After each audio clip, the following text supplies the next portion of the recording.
Welcome back to the channel.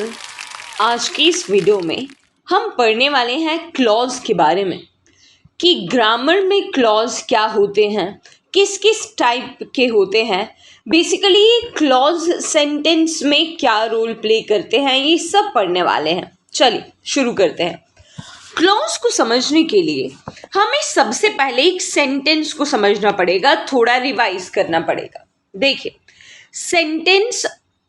Sentence बनता है subject, verb, object, place of action और time of action को मिलके। बेसिकली सेंटेंस में एक काम करने वाला होगा, एक काम होगा, एक काम जिस चीज़ के ऊपर अप्लाई होगा जिसे कहा जाता है ऑब्जेक्ट, वो होगा। प्लेस ऑफ एक्शन होगा कि काम हो कहाँ पर रहा हो, टाइम ऑफ एक्शन होगा कि काम एग्जैक्टली कौन से टाइम पे हो रहा है। लेकिन अगर सब्जेक्ट, वर्ब और ऑब्जेक्ट तक कहानी भी हो ना स्टूडेंट्स, तो भी उतना भी सेंटेंस कहा जा सकता है कि ये प्रॉपर सेंटेंस है। हाँ, प्लेस ऑफ एक्शन और टाइम ऑफ एक्शन हो जाए तो वो तो सोने पे सुहागा हो जाए, वो तो एक्स्ट्रा नॉलेज हमें दे दे उसके बारे में। लेकिन अगर ये तीन चीज़ें सब्जेक्ट, वर्ब और ऑब्जेक्ट भी हो तो भी सेंटेंस ठीक है। ठीक है, एग्जाम्पल ले लेते हैं। She likes pizza. कोई लड़की है जिसे पसंद है पिज़्ज़ा, जो पसंद करती है किसी स्टूडेंट्स पिज़्ज़ा को, तो इसे हम एक प्रॉपर सेंटेंस कह सकते हैं। सब्जेक्ट भी है, वर्ब भी है, ऑब्जेक्ट भी है, यहाँ तक कि कहानी भी हो तो बराबर एक सेंटेंस बन ही जाता है। एक और सेंटेंस देखते हैं। I wanted to watch a movie but my brother was keen to watch a play. मैं तो मूवी देखना चाहती थी लेकिन मेरा ब्रदर चाहता था कि हम प्ले देखें। तो ये भी आपके पास एक पूरा सेंटेंस है, यहाँ से लेके यहाँ तक, है ना। लेकिन इस पूरे सेंटेंस के अंदर स्टूडेंट्स आप देखो तो दो सेंटेंसेस को जोड़ा गया है। I wanted to watch a movie एक पार्ट, और दूसरा पार्ट आ गया my brother was keen to watch a play, ये आ गया सेंटेंस का दूसरा पार्ट, है ना। तो ये दोनों एग्जाम्पल्स आ गई सेंटेंस की। अब क्लॉज को समझना है ना, तो इसे तो आपको समझना चाहिए था। अब देखो, क्लॉज क्या होता है ना, सेंटेंस का बस इतना सा पार्ट जहां पर आप बस सब्जेक्ट के बारे में आपको पता हो और आपके पास वर्ब दिया हो, बस यहाँ तक की कहानी एक क्लॉज कहलाती है।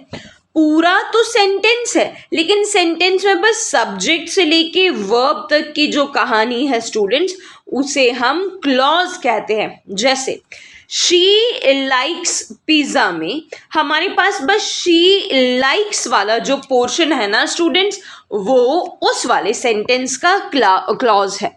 या I wanted to watch a movie, काम करने वाला आ गया आई, वॉन्टेड आ गया वर्ब, एक क्लॉज आ गया ये, है ना। एक क्लॉज आ गया ये, और दूसरा आ गया माई ब्रदर वॉज कीन, माई ब्रदर वॉज कीन। तो यहाँ पर ऊपर वाले सेंटेंस जो ये हमारे पास I want to watch a movie है but my brother was keen to watch a play, इस वाले सेंटेंस में सेंटेंस तो एक है लेकिन इस सेंटेंस के अंदर दो क्लॉज है। इसका मतलब ये हुआ कि एक सेंटेंस में एक क्लॉज तो होगा ही होगा, क्योंकि सेंटेंस वर्ब के बिना बनेगा नहीं, सब्जेक्ट के बिना बनेगा नहीं। एक क्लॉज तो मिनिमम होगा ही होगा, लेकिन उसके साथ साथ सेंटेंस में एक से ज़्यादा क्लॉजेस भी हो सकते हैं और उन क्लॉजेस को सेंटेंस में जोड़ा जाएगा। ऑब्वियस सी बात है किसी कंजंक्शन से, क्योंकि जोड़ने का काम तो सेंटेंसेस में कंजंक्शन का ही होता है। ठीक है, शी लाइक्स पिज़्ज़ा में अगर हम बस इतना से लिखे ना स्टूडेंट, शी लाइक्स, तो ये बन गया एक clause. I wanted to watch a movie but my brother was keen to watch a play, यहाँ पर आ गया आई वॉन्टेड एक क्लॉज, ये आ गया दूसरा क्लॉज। ठीक है, अगर आपको क्लॉजेस के बारे में पता लग गया तो क्लॉजेस के बारे में कुछ चीज़ें समझ लेना। क्लॉज जो होता है वहाँ पर नंबर 1 सब्जेक्ट और एक प्रेडिकेट का होना ज़रूरी है। सब्जेक्ट और काम करने वाले का, मैं सिंपली मैं ऐसे कहूँ कि सब्जेक्ट और वर्ब का होना ज़रूरी है। कम से कम एक वर्ब तो होना ही होना चाहिए सेंटेंस के अंदर। और कुछ क्लॉजेस ऐसे होते हैं जिन्हें अपने मीनिंग कंप्लीट करने के लिए किसी दूसरे आगे एक्सप्लेनेशन की ज़रूरत नहीं होती, ऐसे भी क्लॉजेस होते हैं, ठीक है। अब सेंटेंस में डिफरेंट डिफरेंट टाइप्स के क्लॉजेस होते हैं। बेसिकली टोटल 3 टाइप के क्लॉजेस होते हैं जो हमने पढ़ने हैं। मेन 3 टाइप के क्लॉजेस हैं, इसके अलावा भी बाकी हैं, लेकिन मेन 3 होते हैं स्टूडेंट्स। एक होता है इंडिपेंडेंट, एक क्लॉज है कोऑर्डिनेटिंग क्लॉज, और एक है dependent clause. Independent clause, coordinating clause और डिपेंडेंट क्लॉज, ये क्लॉजेस की 3 टाइप्स है। अब हम बारी बारी से एक एक को बराबर डिटेल में पढ़ेंगे। बात करते हैं सबसे पहली टाइप यानी कि इंडिपेंडेंट क्लॉज की, या जिसका दूसरा नाम मेन क्लॉज या प्रिंसिपल क्लॉज भी है, ठीक है। तो इंडिपेंडेंट क्लॉज तो आप समझ ही गए होंगे कि क्लॉज जो होता है वो सब्जेक्ट प्लस वर्ब, बस सेंटेंस का इतना वाला पार्ट जो होता है वो क्लॉज होता है। सुनिए, इंडिपेंडेंट क्लॉज या मेन क्लॉज या प्रिंसिपल क्लॉज उस क्लॉज को कहा जाता है स्टूडेंट्स जब एक सेंटेंस में सिर्फ एक ही क्लॉज हो और उस एक क्लॉज को अपना मीनिंग कंप्लीट करने के लिए कोई दूसरा क्लॉज चाहिए ही नहीं, ना ही सेंटेंस में है, ना ही उसे अपना मीनिंग कंप्लीट करने के लिए दूसरा क्लॉज चाहिए। ऐसे वाले क्लॉजेस को कहा जाता है इंडिपेंडेंट क्लॉज। यही मेन है, यही प्रिंसिपल है, इन्हीं के ऊपर पूरे के पूरे सेंटेंस का दारोमदार है। जैसे कुछ एग्जाम्पल्स देख लेते हैं। यहाँ पर लिखा है Ram and Shyam play football every afternoon. यहाँ पर देखो राम और श्याम 2 सब्जेक्ट है, प्ले बस इतना सा, सब्जेक्ट तो 2 है लेकिन वर्ब तो एक ही है ना, तो ये आ गया सब्जेक्ट, ये आ गया वर्ब, बन गया एक क्लॉज। इस सब के अलावा इस सेंटेंस में एक ऑब्जेक्ट है, टाइम आपके पास दिया हुआ है लेकिन दूसरा क्लॉज नहीं दिया, तो इसीलिए ये वाला क्लॉज हो जाएगा independent clause. Next, Anita goes to the library every day. Anita is the subject and goes is the verb. Again, only one clause, to the library. Object is given, place of action is given, time is also given, लेकिन इसके अलावा दूसरा कोई clause नहीं दिया है, तो ये हो गया स्टूडेंट, ये भी हमारे पास जो क्लॉज होगा ये भी इंडिपेंडेंट क्लॉज होगा। एक सब्जेक्ट एक वर्ब। हाँ, सब्जेक्ट भले ही 2 हैं ऊपर वाले सेंटेंस में लेकिन वर्ब तो एक ही है ना, ठीक है। सब्जेक्ट एक वर्ब मतलब दोनों 2-2 होना चाहिए, अलग से सब्जेक्ट का अलग से वर्ब होगा वो अलग क्लॉज होगा, और उसके अलावा अलग से सब्जेक्ट का अलग से वर्ब होगा वो सेकंड क्लॉज हो जाएगा। लेकिन इंडिपेंडेंट क्लॉज में सिर्फ एक ही क्लॉज। नेक्स्ट, आई ईट नहीं आएगा यहाँ पे, पहले तो 8 आएगा। I ate the sushi and left the restaurant. I ate, यहाँ पर ईट की जगह पे 8 होगा। आई एट द सुशी, मैंने सुशी खाई, and left the restaurant, and left और मैं रेस्टोरेंट से चला गया। भाई आई एट तो बन गया एक क्लॉज, लेकिन क्या ये लेफ्ट से आगे वाला पार्ट क्या ये दूसरा क्लॉज होगा? आंसर विल बी नो, ये दूसरा क्लॉज नहीं होगा। क्यों? क्योंकि यहाँ पर वर्ब तो दिया है लेकिन इसके साथ इसका कोई सब्जेक्ट नहीं दिया हुआ है। देखिए ना, यहाँ पर दिया है I ate the sushi and left, मतलब ये दोनों काम आई ने ही किए हैं। हाँ, अगर इधर एंड के बाद आई लेफ्ट द रेस्टोरेंट होता तो तब ये इंडिपेंडेंट क्लॉज नहीं होते, तब ये कोऑर्डिनेटिंग क्लॉज, तब फिर यहाँ पर सेंटेंस में 2 क्लॉज हो जाते। लेकिन यहाँ पे इस दूसरे वाली वर्ब का कोई सब्जेक्ट नहीं दिया हुआ है। इनफैक्ट इन वर्ब को मैं कहूँगी कोऑर्डिनेटिंग वर्ब, वर्ब को जोड़ा गया है, क्लॉज को यहाँ पर नहीं जोड़ा गया है। और पहले वाले सेंटेंस में सब्जेक्ट्स को जोड़ा गया था, यानी सब्जेक्ट्स थे कोऑर्डिनेटिंग सब्जेक्ट, और थर्ड वाले में हो गए वर्ब, हो गए कोऑर्डिनेटिंग मतलब साथ जोड़े हुए वर्ब। क्लॉज हमारे पास यहाँ पर साथ में नहीं जुड़ा। Next, the football game was cancelled because of the rain. बारिश की वजह से फुटबॉल गेम को कैंसिल कर दिया. देखो, the football game was cancelled, one clause. Because of the rain, because तो दिया है लेकिन बिकॉज के आगे दूसरा क्लॉज नहीं दिया हुआ है. अगेन यहां पर एक ही क्लॉज है, तो ये वाला क्लॉज भी बन जाएगा इंडिपेंडेंट क्लॉज या मेन क्लॉज या प्रिंसिपल क्लॉज. ठीक है, अब बढ़ते हैं दूसरे वाले क्लॉज की टाइप की तरफ. कोऑर्डिनेटिंग क्लॉज में हमारे पास इंडिपेंडेंट क्लॉज की तरह एक क्लॉज नहीं होता, बल्कि यहाँ पर मिनिमम दो या दो से ज़्यादा क्लॉजेस हो सकते हैं. ठीक है, लेकिन कोऑर्डिनेटिंग क्लॉज के जो दोनों क्लॉज होंगे ना, ये फर्स्ट वाला क्लॉज भी सेकंड वाला क्लॉज भी, इनका अकेले अकेले मतलब बनता है, इनका इंडिविजुअली अपना ही वजूद है. बस इन दोनों को आपस में जोड़ के एक ही सेंटेंस में रखा है. ऐसे वाले क्लॉज को कहा जाता है कोऑर्डिनेटिंग क्लॉज. अब मैंने आपको ये बताया कि कोऑर्डिनेटिंग क्लॉज में मिनिमम 2 क्लॉज होने चाहिए, मैक्सिमम 3, 4, 5 जितने भी मर्जी हो सकते हैं. लेकिन हम ज़्यादा क्लॉजेस को सेंटेंस में लेते भी नहीं हैं, क्योंकि सेंटेंस काफ़ी क्लमजी हो जाएगा, ओवर क्राउडिंग ऑफ क्लॉजेस हो जाएगी वहाँ पे, है ना. एक सेंटेंस में 2 क्लॉजेस होंगे, मिनिमम 2 तो होंगे ही होंगे जब कोऑर्डिनेटिंग क्लॉजेस होंगे. ये आ गया फर्स्ट क्लॉज, ये आ गया सेकंड क्लॉज.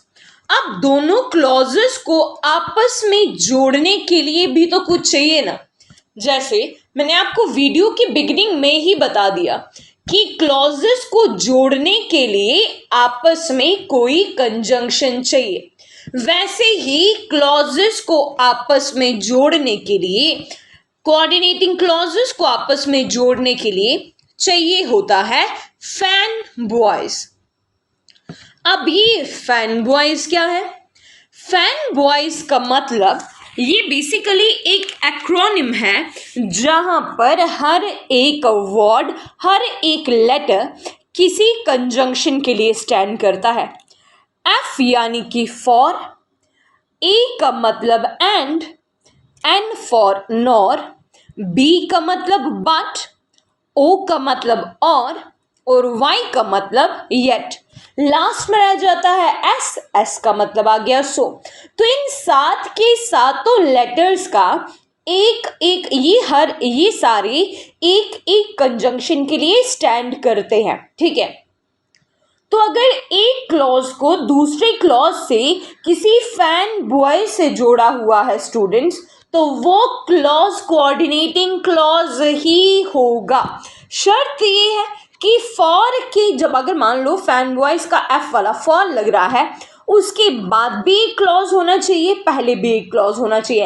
एंड लगा है तो एंड के बाद भी एक क्लॉज होना चाहिए, पहले भी होना चाहिए. और same applies for N, B, O, Y and S. Okay, एक रूल आपको समझ आया. जैसे इसके बेसिस पे हम एक एग्जाम्पल देख लेते हैं. The sun rose and the fog dispersed. देखिए, बीच में लगा है एंड से पहले लगा है द सन रोज, सब्जेक्ट है, वर्ब है, और दूसरे वाली इस कंजंक्शन के बाद फैन बॉयज का ए है ना ये, और इस कंजंक्शन के बाद लगा है द फॉग डिस्पर्स्ड. ये हमारा सेकंड क्लॉज है. तो एक क्लॉज कंजंक्शन के बाद, एक क्लॉज कंजंक्शन से पहले, तो ये क्लॉज भी और ये क्लॉज भी, ये भी कोऑर्डिनेटिंग क्लॉज है, ये भी कोऑर्डिनेटिंग क्लॉज है. ठीक है, दूसरा रूल ये है कि अगर ये 2 क्लॉजेस अगेन सेम हुई, एक क्लॉज को दूसरे क्लॉज के साथ जोड़ा तो गया है, लेकिन दोनों को जोड़ने के लिए बीच में सेमीकोलन का इस्तेमाल किया गया है. सेमीकोलन भी अगर बीच में होगा और सेमीकोलन के बाद भी अगर एक क्लॉज होगा, पहले भी एक क्लॉज होगा, तो भी वो क्लॉज जो होते हैं वो कोऑर्डिनेटिंग क्लॉज ही कहलाते हैं. जैसे आप ये एग्जाम्पल देख सकते हैं, यू कैन हैव कॉफी, और उसके बाद क्या लगा है? Semicolon. You can have cake, आप कॉफी ले सकते हो, आप केक ले सकते हो, है ना. तो यहाँ पर आ गया एक क्लॉज, ये आ गया सेकेंड क्लॉज, और दोनों के बीच में क्या लगा हुआ है, सेमी कॉलन। तो ये दोनों ही क्लॉज जो होंगे ये होंगे कोऑर्डिनेटिंग क्लॉज। ठीक है, तो आपको दो रूल समझ आ गई कि कब कब हमारे पास सेंटेंस का जो क्लॉज होता है वो कोऑर्डिनेटिंग क्लॉज होगा। पहला, या तो फैन वॉइस होना चाहिए, दूसरा या तो सेमीकोलन होना चाहिए। इन दोनों के अलावा भी हमारे पास कुछ वर्ड्स हैं जिन्हें कहा जाता है एडवर्बियल कंजंक्शंस। अगर इन वर्ड्स में से भी कोई वर्ड सेंटेंस में मौजूद है और उनके बाद भी एक क्लॉज है, पहले भी एक क्लॉज है, तो वो भी सेंटेंस के क्लॉजेस को कोऑर्डिनेटिंग क्लॉज ही बनाता है। कुछ एडवर्बियल कंजंक्शंस के बारे में बात कर लेते हैं। And, not only, but also, as well as, nor, also and moreover, ये सारे के सारे कंजंक्शन जो हैं वो कम्युलेटिव कंजंक्शंस है। कम्युलेटिव यानी कि जोड़ते हैं, एक क्लॉज को दूसरे क्लॉज के साथ जोड़ रहे हैं। ठीक है, लिंक इस्टेब्लिश कर रहे हैं। दूसरे हैं हमारे पास एडवर्सेटिव क्लॉज। यहाँ पर हमारे पास कुछ क्लॉजेज है जैसे but, nevertheless, yet, still, however, all the same, still, Indeed, but, while और वेयर एज। ये वाली कंजंक्शंस है एडवर्सेटिव कंजंक्शंस। एडवर्सेटिव कंजंक्शंस यानी कि एक वाले क्लॉज को दूसरे के साथ रिलेट नहीं बल्कि दोनों के बीच में एक डिस्पैरिटी, एक डिफरेंस क्रिएट करते हैं। रिलेटिव क्लॉज जो आपको इनफ्रेंस के बारे में बताते हैं कि इसकी वजह से ये हुआ। तो यहाँ पर हमारे पास आ जाता है therefore, so, for and consequently. Last one is alternative clause जो आपको अल्टरनेटिव के बारे में देगा, या तो ये खा लो या तो ये खा लो, या तो घर पे बैठ जाओ या तो बाहर घूमने चले जाओ, है ना। अल्टरनेटिव कंजंक्शन में हमारे पास आता है और, ईदर और, नाइदर नॉर एल्स। तो इनमें से अगर हमारे पास कोई भी क्लॉज होगा स्टूडेंट्स तो वो सेंटेंस को अगेन कोऑर्डिनेटिंग क्लॉज ही बनाता है। इसका मतलब ये कि कोऑर्डिनेटिंग क्लॉज होने के लिए दो क्लॉजेस के बीच में, जैसे फैन वॉइस, नंबर 2 सेमीकोलन और नंबर 3 एडवर्बियल कंजंक्शन, जिनके बारे में अभी हमने बात की। ओके, एग्जाम्पल देखते हैं हम एडवर्बियल कंजंक्शन वाले। It was dark however we went out, हालांकि अंधेरा था फिर भी हम बाहर गए। तो बीच में क्या लगा है, हाउएवर। हाउएवर यानी कि कौन सा वाला conjunction, adversative conjunction. He is not only a great writer but also, not only but also, again जब ये भी कंजंक्शन बीच में होगा ये होता है कम्युलेटिव कंजंक्शन, तो ये भी बना देगा दोनों क्लॉजेस को स्टूडेंट्स एक coordinating clause. She can not right, nor can, nor होगा यहाँ पे, nor can she speak German, ना वो लिख सकती है ना ही वो बोल सकती है जर्मन। तो नॉर भी जब होगा, नॉर वाला वर्ड भी कम्युलेटिव कंजंक्शन ही है। तो इसीलिए ये 5 के 5 सेंटेंसेस जो हैं वो कोऑर्डिनेटिंग क्लॉज को ही दर्शा रहे हैं। अब हमारे पास आते हैं डिपेंडेंट क्लॉज या सबऑर्डिनेट क्लॉज।